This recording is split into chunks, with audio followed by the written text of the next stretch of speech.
Hi everyone! Make sure to subscribe for downloading absolutely free. Please thumbs up this video and share with friends right now.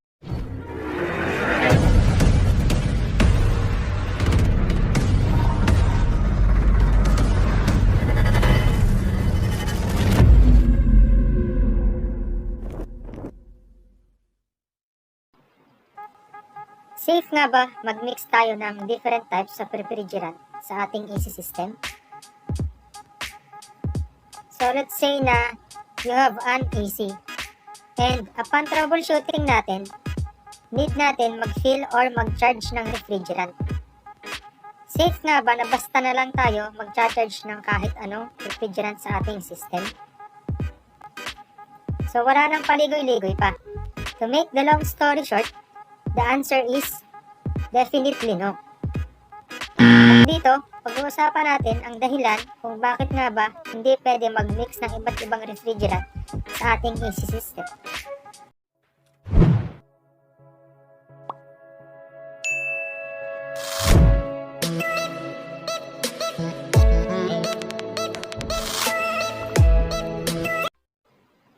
First, paano nga ba natin malalaman kung anong refrigerant ang kailangan ng AC natin? R22 ba? R134A? Or R410A? Ito yung mga ginamit ko na example of refrigerant kasi ito yung common sa mga household AC natin. Pero bukod pa dyan, madami pa din tayong iba't ibang klase ng refrigerant. So paano nga ba natin malalaman kung alin yung gagamitin natin? Pag bumili tayo ng aircon or kung may existing aircon na tayo, meron lagi itong nameplate or labeled sticker na kung saan nakalagay kung anong refrigerant ang para sa kanya. So kung makikita natin sa kada nameplate niya or sticker, included kung what type of refrigerant yung gagamitin natin. Pag sa window type, normally nasa gilid siya ng unit makikita. Pag sa split type naman, normally, nasa outdoor unit to nakalagay. So, kung gusto nyo malaman, hanapin nyo lang yung label at doon makikita nyo kung ano refrigerant yung dapat natin gamitin para sa aircon natin.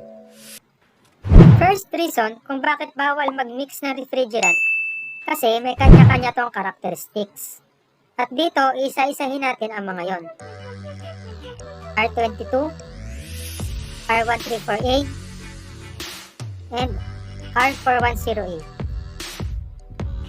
For uses, all of these refrigerants ay applicable for refrigeration and air conditioning natin. And also, not din sila ay non-flammable. So, safe sila in this case.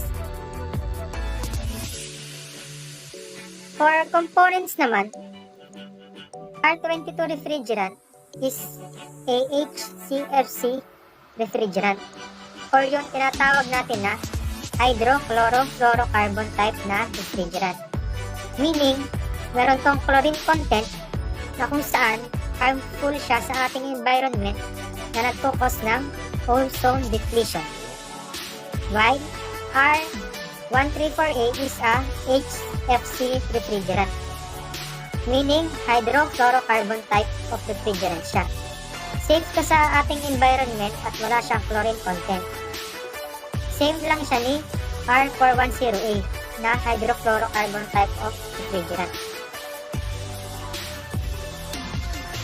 So isang dahilan kung bakit bawal tayong mag-mix na refrigerant dahil sa components niya. Kasi when you mix HCFC with HFC, you create an imbalance of the final substance that can result to even more dangerous effects to our planet. Also, once HCFC and HFC are mixed into your system, it is impossible to separate the individual components. So ito yung dahilan kung bakit bawal natin sila i-mix for environmental concerns. The other one is suction pressure. For R22, we have suction pressure of 60 to 70 psi. While sa R134A, between 30 to 40 psi siya.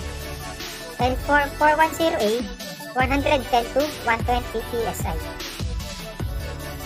Also, discharge pressure is different. Sa R22, 150 to 290 PSI. R1348 is 140 to 180 PSI naman. While sa R410A naman, 400 to 500 PSI. So, ito yung isang concern kung bakit bawal tayo mag-mix ng refrigerant. Kasi, magkakaiba sila ng working pressure. Imagine, yung AC system mo ay para sa R22 lang. Then, nag-charge ka sa kanya ng R410A na refrigerant na magkaiba yung suction pressure niya. So, malilito ka ngayon kung alin yung pressure na susundin mo sa dalawa sa pag-charge natin.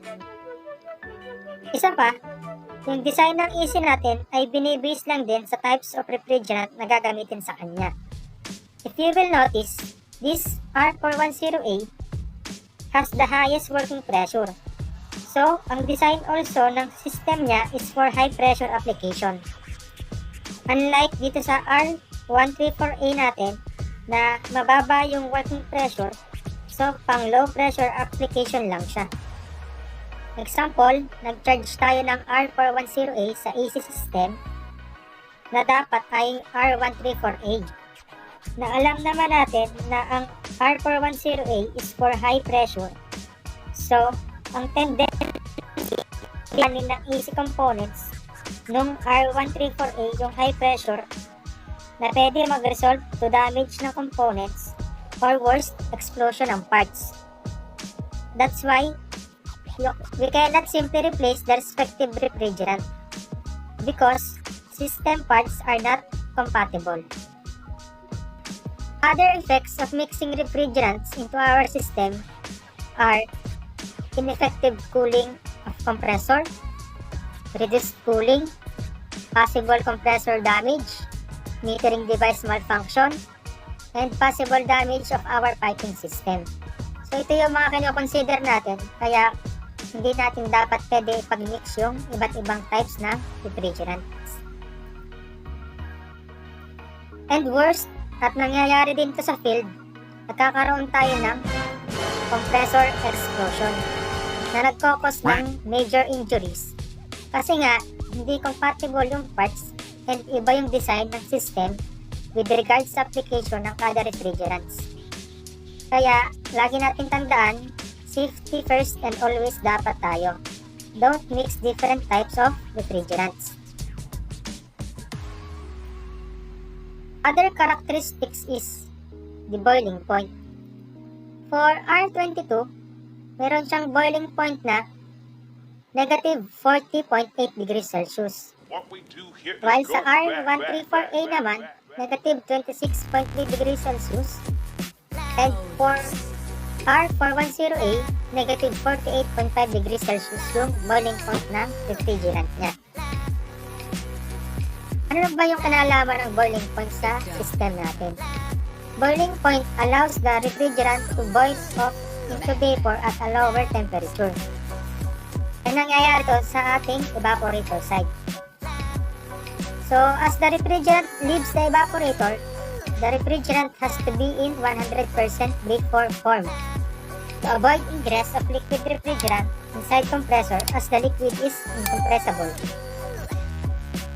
Lastly, refrigerant is related also in terms of compatibility with lubricating oil of our compressor. Refrigerant must be compatible, meaning it can be easily separated with the compressor oil.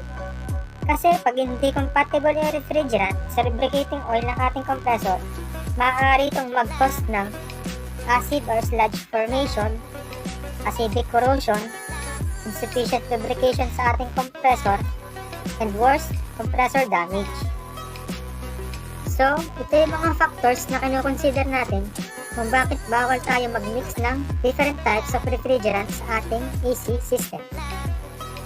So, for conclusion, let's remember na safety first and always.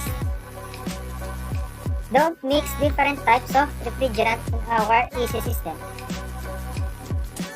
so we can have a better cooling efficiency of the unit. Also, we can prolong the unit lifespan. And the most important is we can avoid accidents and injuries of our workers. And that's how our topic ends. And again, please don't forget to subscribe on this channel para maging updated pa tayo sa mga susunod na helpful videos.